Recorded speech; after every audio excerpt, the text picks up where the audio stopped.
Hello, everybody, and welcome back to the Whale Nerds podcast. This is episode number 50, and my name is Slater, and I'm here with Eric and Caitlin. Hey everyone. Hello. And Episode 50. woo! That's half of Woo! 100. What? It's half of 100. Oh Well, wow. that's exactly how many whales I saw this week. 50 whales? Sure, why You were not? counting? No. Yeah. Well, if I've been here 5 days, then I probably saw 10 a day. That's true. Dude, I probably saw Good like math. 20 a There's day. more than 50 then. Yeah. Probably 100. What? 50 times... What? 5 times 10 is 50. That's what I'm saying. So you probably saw more than 50 because you definitely saw Yeah. more than 10 a day. Crazy. Welcome to the math nerds. We're not good at math. Don't ask us to do I math. know, and I'm the worst Asian ever. I'm really bad at math. Well, Slater's in Maui, in case you guys forgot that that's what happened. I'm fried like a French fry. Yeah, he's very sunburned. By fried, he means sunburned. Yes. Yeah, he's quite red. On Dude, his it was worth it. back. I was swimming with turtles, and they were swimming with me. Did you hear the whales? Like, did you get to hit the Oh, whales with so turtles like I did? Crazy town. Both Nice. places today, actually. Yeah. We snorkeled twice today. Nice. The whales are nuts as far as singing. Good. Yes. And Yeah. lots of turtles. Yeah. Lots and lots of turtles. Whoa, dude, Caitlin has a notepad over here full of This like. is what I do every episode. Oh! You guys just don't see it because I don't Okay, show you the notepad. let's do sightings real Here's the quick. Notepad. Yeah, Caitlin's smart. So let's do sightings really quickly. Eric, what did you see in Monterey this week? Since the last episode, Okay, just maybe do like a rough draft because you've been on the water a lot. yeah, a lot. It's been really good here. Gray whale migration has been great. Already getting some northbounders. No, everyone's always concerned about weight on these animals because of last season, and they sometimes. I was talking to some fellow naturalists, and it seems like it might take about 2 seasons to usually recover, but so far so good. Nothing looks too skinny on these northbounders. Those are the ones we're really more concerned about. But it's been it's amazing. There's still a lot of humpbacks here. Occasionally we still have some little mini feeding frenzies here. Some people have seen lunging. Dolphin have been great. Northern right whale dolphins, common dolphins, surprisingly, have been showing up a lot. White-sideds and Rizzos. And I think since we last recorded, I've had, I think, 2 killer whale sightings. And one was today? Yeah, one was today. We saw CA10. He only shows up like, I want to say it's almost like, for me, it's been like every other year. And a few other rare animals. I think I've seen him. Showed up. I don't know. Oh, I think I've seen him once. You know what? I found this photo in my 2000. Remember how I have my laptop? Uh-huh. So I found this photo that I had taken from that laptop. Uh-huh. And it's like on a day where there was just tons of killer whales in the spring. Mm-hmm. And I found this photo of a female with like some like nicks out of it, some pretty good ones. Mm-hmm. And we should try to identify it. I have to look for it, but maybe you guys will know. Yeah. I don't think it's like. Probably. There's not too many females that have really distinct And dorsal fins. it's not like. I was thinking of like the one. Is it like what CA51A? Like one of the like she has a nick I think or something at the bottom. I don't know, one of them. Anyways, yeah. So that's cool. That was. You know what? Was it rough today? Actually, it was really rough today, but not unsafe to the point where I decided to wear Vans instead of extra toughs today, and actually like slid out of the warehouse. What was that thing called? Yeah, wheelhouse, not warehouse. Warehouse. Yeah. Oh, and I forgot. I actually, since one boat's out of the water, I actually took some time. I'm like picking my nose. I forgot to record this. But anyway. Patreon follow. Yeah, just saw Eric pick his nose. I had like an extra day off, so I had 3 days off in a row, and I drove all the way down to Morro Bay and up, and yeah, saw a bunch of gray whales. Went to visit. Oh yeah, you did all those elephant seal pics. Yeah, I went to go visit the elephant Dude, seals. you've been all over. He's like hunting, or not hunting. He's like looking for river otters. Yes, and that was actually successful. I spent 3 days in Point Reyes, literally just sitting there, waiting for river otters. And my first day, I got I saw 3 of them. And then the second day, I saw like 5 of them. It was nuts. And then, yeah, river otters. And a lot of people Did you don't commute back and forth for 3 days to Point Reyes? know. I stayed No, in he stayed there. a town called Petaluma. And, yeah, it was. Yeah. Yeah, and I drove Nice. through Talos Bay, and then on the way back, I met up with fellow naturalist Allison over from San Francisco Whale Tours, and walked on the Golden Gate Bridge and checked out the harbor porpoise and learned a lot of fun facts about the bay uh, from her. And also got harbor porpoise chasing fish. Got a neat little shot of that happening, and yeah, so that was cool. Nice. So did a lot of exploring north of Monterey Bay and a little bit south, so that was cool. That's exciting. Yeah. I guess before I left, I had common dolphins too. That's kind of normal for the winter in Monterey because the water stratifies and warms up. Mhm. So Yeah, they've been great. push north. Yeah, they've been great. Yeah, actually, Kate goes of Blue Ocean. She's like, I want something exotic today. Like, I deserve something cool. I haven't seen anything crazy in a while. And she's like, I want commons. And then we had commons that day. Yeah, they've been sticking. Been good. Yeah, Monterey's been really good. Monterey's always good. It's Yeah. just the weather can be tough. So obviously, it's crazy peak season here right now for humpbacks. Yeah.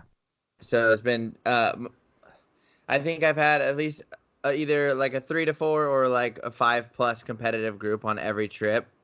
Nice. Except for the one today, we didn't have any competitive behavior. Mhm. And then, so there's been a lot of mom and baby pairs. Like, it seems like they're literally just like every mile of the beach, like from Lahaina all the way to where we are right now in Kihei. Uh-huh. And seriously, like not far out at all, like a quarter mile out, not Yeah. even. Yeah. Well, every day I so- would leave Caitlin and Amber's apartment, we'd literally see a whale breaching or a mom and calf right in front of the house. Yeah, the first day we got here, we drove to that spot, where the little turtles are and the turtle Yeah. cleaning station. We were Yeah. driving that way, and through the trees, I was like, breach! And like Yeah. literally through trees, and Margot got to see it too, through the Nice. trees. So that was cool. There's so many whales. So yeah, last night I was watching. We were watching, or was it last night? It might have been 2 nights ago, but we were watching a mom and baby pair, Mhm. and they were like pretty friendly. They came by the back of the boat, and then they were rolling around, maybe just like 100 feet away. Mhm. And out of nowhere, false killer whales came in. No way. Like, so two false killer whales really close to the boat. Like, and they were Nice. like, they kind of like porpoised right into where the mom and baby were. And then it just like shut off. And then like you could just see like tons of fluke prints for probably like a quarter mile away. Like you could see them all popping up. And the mom and calf Really? like took off. Like straight up took off. And then we didn't see them really come up. And then I think they even turned around and went back the other way because they Mhm. like stopped going the direction of the false killer whales. So yeah, they totally ruined our show. But then we got to see false killer whales. But at least you got to see false killer whales. Yeah, that's Yeah, awesome. I didn't really get pictures. It was like sunset. It was like towards the end of the trip. But we got to see like, I would say there was probably, I saw like 7, but I Mhm. think there was definitely more than that. They were just spread out over the course of like a mile or more. Nice. They were spread like all the way into like the beach, like way offshore, or like, well, you know what I mean, like in between Lanai and Lahaina. So, Caitlin, how long is this awesomeness in the Maui area gonna last? I mean, I was 2 weeks ago. Now Slater's there, and it seems like we've all had amazing trips when we've been visiting you. So, from the more senior crew, they say like the middle of January through the end of February is like the peak, but Okay. in March sometimes the comp pods ramp up more Huh. because the moms and babies are starting to get ready to take off, and then there's less and less females around, and so there's just even more competition happening. Mm-hmm. That's all based on their just like speculation and experience, but they said like sometimes your craziest, biggest comp pods are in March. That's what they were saying on Interesting. Ultimate too. I asked them because I asked them the same thing. I was like, "Is this pretty much done?" They were like, "Oh no, March is like crazy comp groups. They call it like comp March or something like that." That'd be interesting to see. March, yeah, they said something weird. They had some name for it, but they said that's when it's like last pickings at the bar and they're just going wild. That's what they said on the boat. I mean, fairly accurate description. Shit. I'm just wondering if we should take an entire month of March off and just like go there before we leave for Baja. Jeez. That's awesome. Because you guys are both going to Baja. Oh, yeah, we're going to cross in Baja. I leave the 11th, and then I come back, but I'm there till the 17th. Oh, No, I'm geez. there till the 27th. Okay, I leave the 20th, so I should be able to probably see you in San Ignacio. I'll try to wave up to you. Especially if it's like this around the, like, you leave what day? The 22nd, I think we sail out. Okay, well, if you get there by, like, the 25th, you should see me because the first half of that week, I think I'll be in Loretto. And you will see my... Oh, okay. If you make it to San Ignacio in time, you should see our boat anchored. We have the permit to anchor inside San Ignacio, so the Shogun. Nice. So, yeah. Cool! So much adventure. Yeah. Yeah. Oh, so about the false killer whale sighting, Uh-huh. it brought up some, like, comments on the boat, and they were saying that, like, supposedly there's, like, one resource, and I didn't really hear it, but my wife heard it more. They were saying it was, like, published. They, like, put it in a magazine saying, like, they saw false killer whales, like, harassing or attacking a humpback calf. In Hawaii. Yeah, but it was, like, from one source, so no one, like, really believes it kind of thing. But so I'm curious, like, do you guys think they could actually kill a humpback calf? So You know... when you mentioned that to me this morning, I countered with, I've heard reports from Cabo that they see false killer whales harass mom and calf pairs, and some of the whale watchers actually speculate that those rake marks are pseudo-orca, and then the spacing grows as the fluke grows. And so that we just have been assuming that they're killer whales. Killer whales, yeah. False killer whales. But again, it's not, no one's published anything as far as I know. And then someone also said that they think maybe even offshore orcas just harass them. Yeah. But seeing how false killer whales act around large fish, they're going after them, they are more agile and they appear really aggressive when they're, hunting. Obviously, you have to be aggressive, but if you have like 30 of them and jumping on one... It's pretty intimidating, yeah. Well, yeah. And some of them do go after dolphins. Yeah. It's in the BBC episode. Yeah. But it totally looks like they're like saying it's hunting, and then it totally looks like they're swimming alongside of them too. Yeah. What is it, like chasing bottlenose or something? Yeah. Well, and didn't they in a couple years ago in Newport they saw him eat a common dolphin? I don't know about that. I know they yellowtail and white sea bass. They had to easy to common dolphin in Newport. I don't know about false killer whales. I should have swore they had like one encounter where the falsies went after common dolphin somewhere. I think maybe. You can easily do that if they wanted to. But talking to I think Gabe over at Ultimate, and he was saying that one time they had false killer whales like kind of literally come right under the boat chasing fish, and they could just see their teeth, and you know how people usually see humpbacks, they want to get really close to the water. People were like, "Oh, don't get your hand in the water this time." Yeah. Don't stick your GoPro in the water this time. Totally.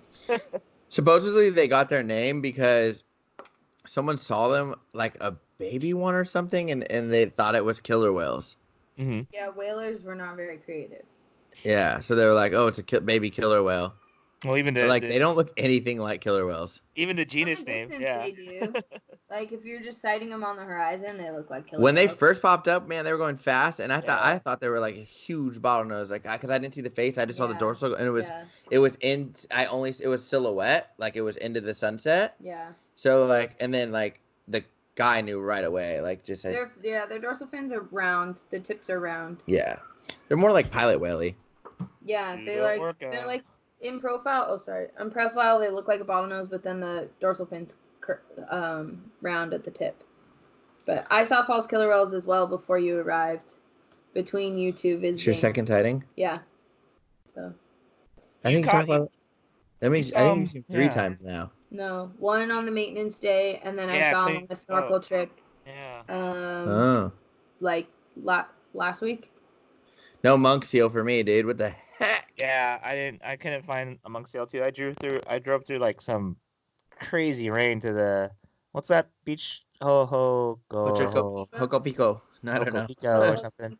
Yeah, and I didn't see any there. I stopped by all these weird little turnouts and everything, and drove through crazy rain. And yeah. I'm gonna go tomorrow morning and find one. No, I'm kidding. Never know. I'm leaving tomorrow. And Caitlin, you keep on seeing manta rays. What the heck? Oh my God, yeah, Valentine's Day, that was the best one I've seen. Yeah. It was pretty big. I mean, pretty big meaning like 6 feet. And it was doing like these feeding loops over the reef Nice. until some snorkelers I think kind of startled it. We were just hovering back, but there was like a kayak tour there, and like this lady was like, "There's this big flat fish under me. Am I okay?" And I was following a turtle. I didn't even look at her because I just assumed it was like a trumpet fish or something. I was like, "Yeah, you're fine." And the guide was like, "Yeah, you're fine," because he was already in the kayak. Uh-huh. And she was like the last one to come in. And then my friend, my German wife, she Uh-huh. grabbed my arm and was shaking me because I was looking at a turtle, and I turned and there's this huge manta ray just like doing these big loops over the reef. Nice. And so we just sat there quietly, and the lady swam over the top of it to get to her kayak, I think because she was nervous. And so the manta got a little startled and started to move up the reef, and then the guide from the tour actually jumped in and wanted to look at it himself, and then it really took off, and I was like, well, but it was still cool. Like, it was really, really neat to see it just like be there, and you could see like its mouth opening and Yeah, closing. you all still its had good gills footage of it, working. yeah. Yeah, and then you could hear the whales singing too, which was really nice. Very cool. I was literally video. I was literally filming. I'm so tired. I was literally I should be filming the the tired one. turtles just because I wanted the sound of the humpbacks. Like, I had Yeah. been with turtles all day, and it's like I was just filming them, like kind of not following them, but just like aiming it towards them. Yeah. I was Just surprised that the GoPro picked them up so well. I mean, I dude, could better hear than the vo- me. Yeah, and then when I played my video, I was like, whoa. Yeah. Yeah. Yeah. Yeah, sometimes you can't even really hear them when you're snorkeling, and then you'll play the video back later and you're like, oh shoot, they were singing pretty loud. But Yeah. it's like our ears aren't, made for that. I'm thinking the dive housing maybe even helps enhance the sound. I think because it's like a hard plastic, maybe it absorbs the sound better or something like that. I don't know. That's kind of I weird. just think the microphone doesn't have the bias that our ears do. Yeah. That All was right. cool. So since between you two coming, there was a couple big events on Maui. Pacific Whale Foundation hosted their Maui Whale Day, which is like a community event, so that was pretty fun. Lots of people came from Kihei, and there was like a talk story section where like researchers and local people came and talked about their You're so experiences on the ocean. Hawaiian now. You just said talk story. I think That's what it's called. like wow. And then I went to Whale's Tales, which is the Whale Trust saw that. annual meeting. And that was pretty cool. They talked a lot about that recent birth video. Jim Darling was supposed to speak about something else, and they completely changed the talk after the sighting. And basically, Jim just like looked at Deb and Steve from Steve's ocean rafting or whatever it's called, and was like, "You guys know more about humpback whale birth than every person in this room now." And they were like, "We also just feel like we don't know anything." He's like, "Yeah, that's kind of like where we're at." Someone finally put up and talked about that placenta. Remember this? Oh, almost yeah. like the same day that the It fluke. was the same day. It was just in a different part. Guess what? We found a placenta at Pac Whale. On the radio, we're driving. Like, it's so funny because like you don't expect to hear whale. You would never hear whale news on the radio in Monterey, even though there's so many like. So we're driving towards Lahaina and we're listening to the radio, and it was like they found a placenta and this is the third one. Like they were full on having a Whale Nerds podcast. It was on like Maui Now, like the main news website for Maui and Yeah. stuff. So yeah. But I thought that was pretty cool. They were talking about it on the radio though. Yeah, that's really cool. Well, yeah, it is only like the third one found, and we've found them all within the last 2 years. Yeah. There's like one found in like 1994. Yeah, that's what Amy was saying on Ultimate last time I was here. And then Pac Whale found 2 within like a week of each other in 2018. They didn't find anything in 2019, and then they found one the same day as that partial birth in a different area on February 3rd this year. And this one was really, really fresh. Yeah. And they had a permit to collect the entire thing, so they sent off like so many dozens of samples of different like sections of the placenta for genetic testing and everything to a lab in Oahu. So. Oh, and interestingly, so following up about the birth information for humpback whales, and like the tail first. So like over 90% of odontocetes that have been documented to give birth tail first. But Christy West, who works think it's University of Hawaii. I forget the name of her lab, but she's an anatomist, and they responded to a dead whale on the beach, and it was a pregnant female with a full-term fetus, but it was head Wow. first. Really? When they opened her up, it was head first, and the whale was dead on the beach. Dude, I I think don't that know if it was complications or what. Well, dude, it's so weird because you think those big old pec fins would not be able to come out the other way. But they're so floppy and pliable when they're little, like. I guess. How is that again, Caitlin? No, people can't see that. Like this. It's like a penguin. All right. Those of you that are going to get to watch this because you're on Patreon, you're going to see lots of hand waving. And Eric picking his nose. And Eric picking his nose. And Slater making faces. So, and then we went to the film festival, which was pretty cool. There was a lot of films about plastic debris. That was one of the big themes of the film festival. And there was 2 films about the dolphin sanctuary proposal for the Aegean Sea off the coast of Greece. And I thought that was pretty interesting because it sounds like they're actually almost there with their funding to make it happen. And several delphinariums and aquariums in Europe are ready to give up their dolphins, is what they said in the film. So awesome. They already have animals that would be ready to transport and go there as soon as they're open. So I want to learn more about that so I can share it on the podcast. But that's who was it? Kind of a sneak preview. Was it the people that we met in Monterey? The Dolphin and Whale Sanctuary. What is it called? Oh, yeah. I think they're working with them, but I don't know for sure. They were really. I met the lady on the boat. I took notes during the festival, but my notebook's in the other room. Wow. Sorry about it.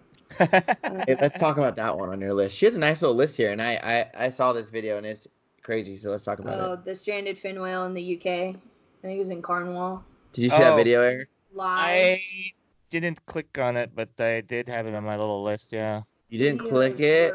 No, I have like all this stuff saved. Dude, it's so sad. This first off, I don't even get it. Was it like it went there at low tide, like high tide or something? Yeah, I don't know what happened exactly, but it's like. Oh, you could see it like lifting its jaw up and slapping it down, and then barely. You got back up a little. It's out of focus. Oh. So Eric, yeah, you can like see it. Flopping on the beach and stuff. First off, you can see blood like down the whole entire body. But then, like, in the peduncle and fluke, you can see, like, lots of blood, and it's, like, lifting his tail up and slapping it around, and, like, blood is, like, splatting up. Oh, jeez.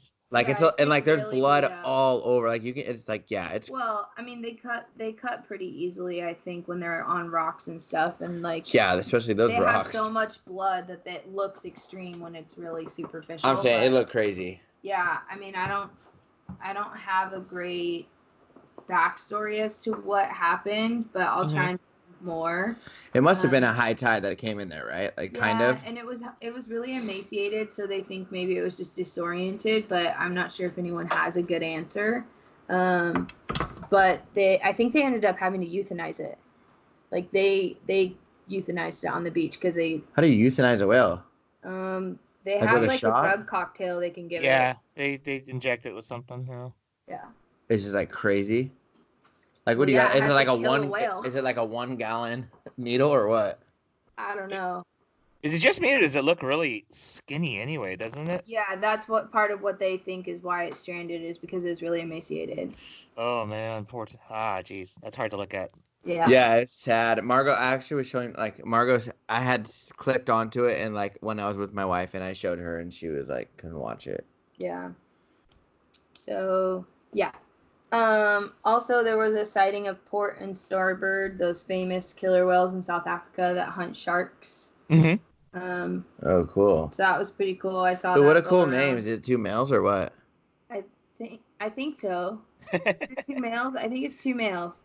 Port and and they call them port and starboard, and they hunt. That's cool. Great white sharks together. So that's pretty cool. So they saw those guys again. I had some other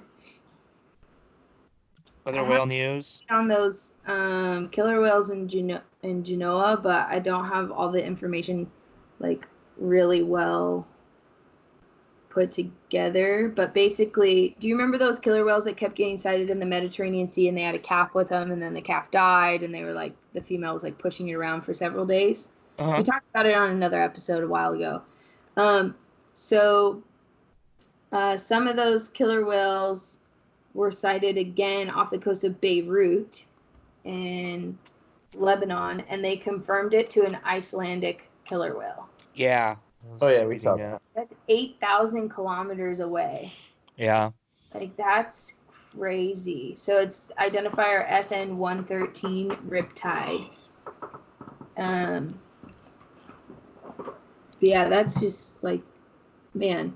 So there's a lot of speculation about those Icelandic killer whales. Like, where do they go when they're not around Iceland? Do they switch prey? Like, they don't really have it sorted out. But this is, And they I think hardly this see is them why. like I was talking to someone that works in Iceland that works in one of the areas that sees them like the most there, and they said it's like they can't go all the time because it's pretty rough. Mm-hmm. So like they when they like, and they're there a lot, I think, though, but they can't go a lot too. It's like in a lot of the photos and videos you see, it's during the winter, and it's like everything's covered in snow, and it's like it looks pretty rough. Yeah. I mean, I've heard people say, like, they still aren't sure if the killer whales that follow the herring up in Norway are also sighted in Iceland, and if they're prey switching or not. Yeah. Yeah, so there's just a lot of unknowns about those groups of killer whales up there. But it's also really hard to work on the ocean up there in the North Atlantic. Yeah, you have to literally knock ice off the boat. Like, that's a job you get. Like, you have to knock ice off the rails. I watched a documentary on Netflix. Did you see, shoot, what's it called? Something at Night. Oh, The Earth at Night, or like... The one you were showing me the other day. Shoot.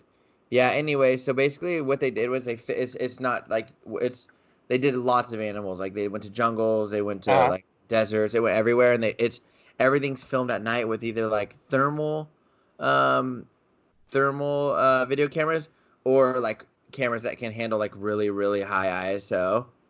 Like, so they can basically see at night. It looks like daytime, Really? but, dude, it's crazy. And they film, one thing they filmed, though, was, they did do a thing on the killer whales in Norway, and the killer whales are basically using the light from the boats that are wrapping their herring, and then they're picking off all the like the ones that don't get wrapped in the net that are just like on the outside of the net, but they're using the light.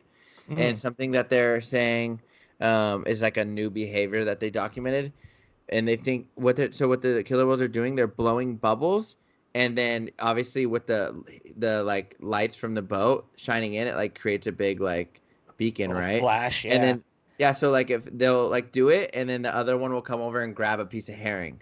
They're smart as hell. Yeah, so they think that's basically they're using it as like a little call. Yeah, that's pretty amazing. The diets, I know, yeah, on that side they're still, I've always heard a lot of talk about them going, we're not sure about this time of year and what they're going after. Heck, even the You guys think they eat more than ETPs. just herring? Yeah, I definitely think so. Yeah, I mean, I feel like you have to. Especially if they're all about to get wrapped up. Yeah. Yeah. So. Any other whale news you picked up upon? Yes. There was a huge survey of South Georgia and the Western Antarctic Peninsula by... the blues. Yes. Yes, that was awesome. So scientists say they have seen a remarkable collection of blue whales in the coastal waters around the UK sub-Antarctic island of South Georgia. The 23-day survey counted 55 animals, a total that is unprecedented in the decade since commercial whaling ended. South Georgia was the epicenter of hunting in the early 20th century, so that was where there was a huge whaling station. And those are the big ones. Yeah, southern blue whales are way bigger. They the biggest on record was 110 feet or something. And it's from that whaling station, I think. Yeah. So, let's see. There have been a couple isolated sightings since 2007, and then all of a sudden this year they had 55 on their survey. And then the survey was conducted by British Antarctic Survey with the support of the University of Auckland. They were on a research vessel, Brave Heart, and they did acoustic work and photo IDs. And that's good to hear. I know I had one of our listeners, Antonio, he sent me that right away when he read that. I was like, that's pretty awesome. I didn't see any They think in this article they said this population alone used to have somewhere around 239,000 individual blue whales before exploitation. So almost 240,000. Nick Pyenson talks about the blue whales in South Georgia and down there. Yeah. He said it's like he said if anyone ever wants to go uncover like bones there's got to be so many from the whaling days. Yeah. Like, I've seen pictures of people just standing next to them, like, oh yeah, there's a bunch of bones behind me, and it's pretty insane. It says that 33,000 Antarctic blue whales were documented to have been caught and killed at South Georgia between 1904 and 1925 alone. Yeah, wow. That's amazing. It's horrible, but it's also incredible. Like, that's a lot of whales. And that's just one station. Mm-hmm. Last official abundance estimate in 1997 thought there was about 2,280 individuals in this population. But now they obviously have to revamp their estimates, which is pretty exciting. But also in Antarctica, they had like 70-degree weather last week. So 70 degrees? Yeah. Like they were in shorts and t-shirts in Antarctica. And it was very muddy. I was like, what? That's and weird. Antarctic krill, correct me if you know differently, Eric, but I believe they need, as part of their breeding cycle, they need to be under ice. Yeah, they literally use the ice as like they eat the food off the ice, the bottom of the ice. Under the ice, there's a layer of yummy. Dude, I know something smart. So you have a big uptick in blue whale sightings, and then you see all this ice melting, which is what their food source needs. Slater, what's that really cool documentary we watched about that ice in the krill? I don't remember. Yeah, I just know that the krill are eating the like plankton off the ice, or right? What is it? It's not plankton. It's like Is it diatoms? No, it's like something like that though. Is it zooplankton? Maybe zooplankton, yeah. Right, and then they also use it to breed too, don't they, Eric? Forgot exactly the cycle, but I know there's some yummy nutrition under the ice for them. Speaking of zooplankton, we had really good bioluminescence on this celestial cruise. Like the best I've seen it in Hawaii. Really? Did you see it when you were on the celestial cruise? A little bit, yeah. We went to the back of the boat. It was so good. He was like driving around off the boat. Instead of stopping, he was just like doing circles so we could see it, and it was like literally like waves, like 6 foot not 6 foot high, but like 6 foot long little like ripples that were just like bioluminescence. Yeah. It was pretty good. Almost as good as that one kayak trip we had, Eric, where it was insane. Almost good. Do you think the whales can see the bioluminescence, Eric? I'm pretty sure they can. They're being in the water. Any movement like next to their eye is gonna cause the little. They could probably just swish their pec fin at the surface. Yeah. Oh my God, they're probably tripping out at night. They probably just sit there and slosh around all. Yeah, just them breaking the surface. They're like, look at this glow stick. just them breaking the surface is gonna probably cause a disturbance for the little dinoflagellate to react. So do you think that's happening all day, and you just obviously can't see it during the day? Oh yeah, of course it's happening all day. Yeah. So they're always at the surface. Mm-hmm. But they're just like it's a reaction that they can exhaust themselves. So it's gonna get dimmer. So it takes some time to. It's a chemical reaction. It's was it luciferase and luciferin? Well, yeah. Something.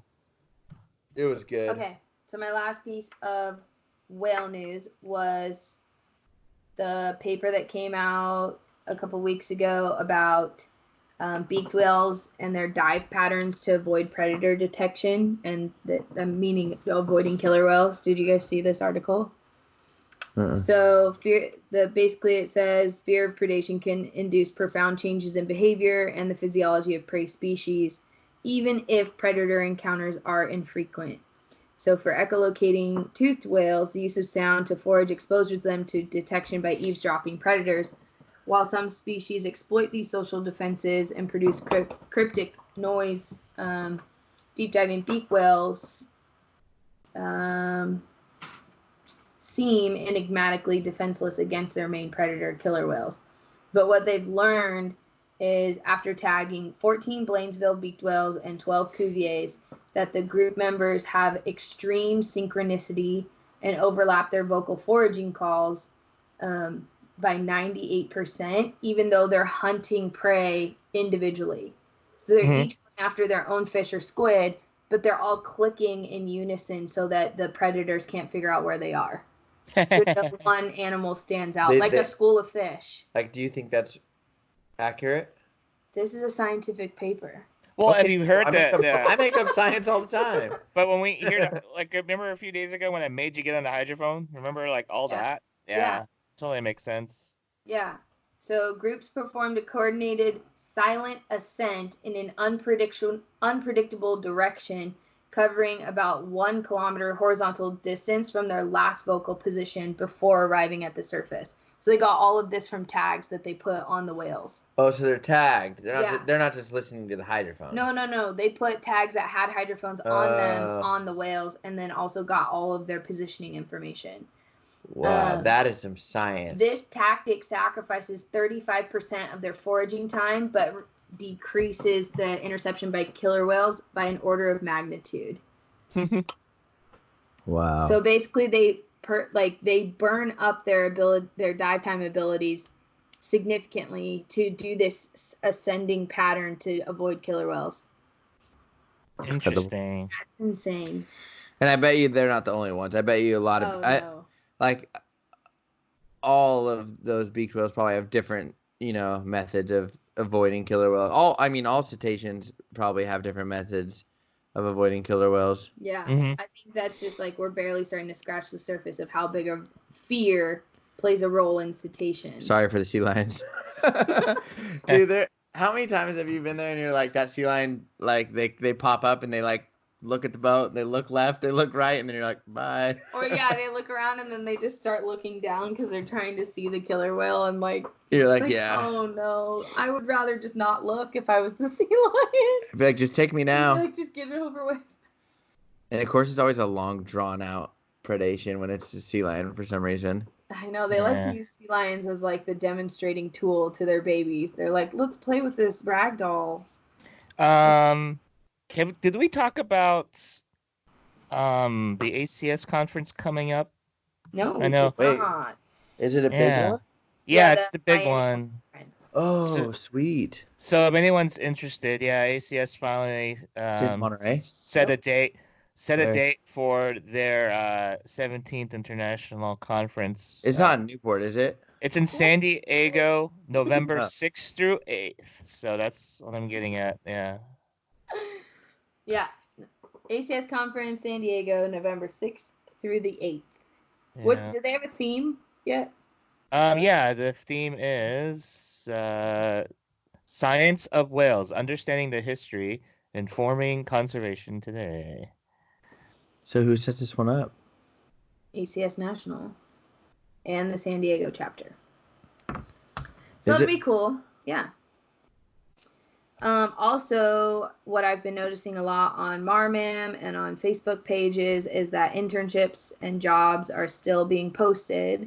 That's what I was about to talk about. Yeah. Yeah, if you're interested in that, definitely check it out. Also, Jamie, one of my friends, said that they're still looking for interns at Cape Ann Whale Watch for this summer. So if you want to do a New England summer with Cape Ann Whale Watch on the Hurricane 2, they really, really, really know their humpback whales. So it's a pretty neat opportunity to learn from that population. And Kaylin will be there.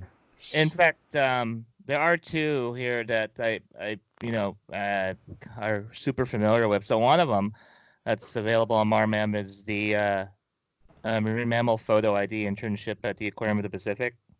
So, that one's run by my buddy James right now. So I know a lot of people in the industry right now that actually started with that. And then there's also the SORAC program over at Monterey Bay Aquarium. They're looking for someone, an internship working with their sea otter program. So the aquarium's also doing a lot of their seasonal hires right now. Most of those job postings went out the last 2 weeks. Yep. So even if you're looking to get involved, like guest experience, organizations like the aquarium do a lot of lateral hiring. So once you're in the door, you can kind of move around departments. So that's also a pro tip. Yep. The Humpback Whale National Marine Sanctuary here in Maui does a talk every Tuesday and Thursday on sea turtles. Mm-hmm. I went at 11 o'clock. At 11:15. Yeah, 11:15. And then they also do one on Fridays too. At the same time, or is it a different time? I think it's 11:15. They were all 11:15. It's Tuesday, Thursdays, and Fridays. But yeah, I went there. Anyways, the reason I'm talking about this is because Eric, did you happen to go to that little pool? Did you go to that sanctuary office? Oh yeah, Yeah, we should. went there multiple times. Yeah. Oh, you did? Yeah. Yeah. The fishing pond. Yeah, I was Yeah. thinking, should I go there in the morning or should I go snorkeling in the morning? I don't know. Last day, I got a lot to think about.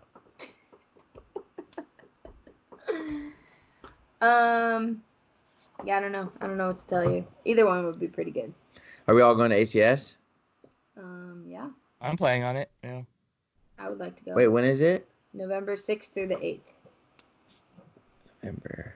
I'm busy. I'm just kidding. Yeah, okay. Yeah, 6th through 8th at the Kona Kai Resort and Spa in San Diego. Kona Kai. Yeah. Sounds Hawaiian. Sounds like we need a Whale Nerds Airbnb. Yeah, I think we should all try and go. I think that would be good. Have a Whale Nerds reunion down there. Yep. All right. It's marked. Perfect. Well, I think that's all I have for whale news. I actually probably have more, but I would like to do some more research on it for episode 51 before I talk about it. So that's what I got. Yeah, definitely. I got a few things here I need to read up on. There's one thing about an early relative of the gray whale, and there's another one about how earthquakes can affect whales, and all three of us kind of personally witnessed that. So Yeah, send that to me. Wait, who wrote that? it's about sperm whales. Oh. Send And it to earthquakes. me, please. Okay, I'll forward it right now. And imagine if that earthquake that day like drove out a bunch of things that were like beaked whales or like a bunch of things started popping up. Yeah, who knows? I mean, we were over pretty deep water, so we might have been able to see that kind of stuff if it were nearby, but I don't know. It could have been all the way out in the canyon though. Yeah, it's also true. But all right, well, we have a new Patreon follower too, so thank you for joining us on there. We are posting our videos of the behind the scenes, so you see our silly antics that we do while we're Skyping each other. Except for I was half in this one because I'm at Caitlin's house. Yeah, sorry, we're sharing the screen on this one. Eric's too, but it's fine. It looks fine. So yeah, thank you for your support on there. That's definitely helpful for us, and we really appreciate it. And thank you to all of our followers on all of our platforms. Wherever you're listening to this podcast, we're happy you're doing it. And follow us on Instagram if you don't already. It's at Whale Nerds. Yep. Did I cover it all? Caitlin just went for the whole spiel. Sorry, did I Thanks. steal your thunder? Yeah, thank you, and thank you to the support on Patreon. We really appreciate it. It helps pay for the podcast because it is a little monthly subscription to have it on all the platforms. So Yeah, and also we had to get a new microphone. yeah, actually, this cord's bent right here. Again? No, but it's fine. It's in my suitcase. Oh God. Oh, I think geez. that's it. Yeah. So thank you all, and thanks for staying up late, Eric. We appreciate it. Yeah, I'll be back no worries. tomorrow. All right, sounds good. Okay. Bye, everyone. Bye. Thanks, everyone. Bye.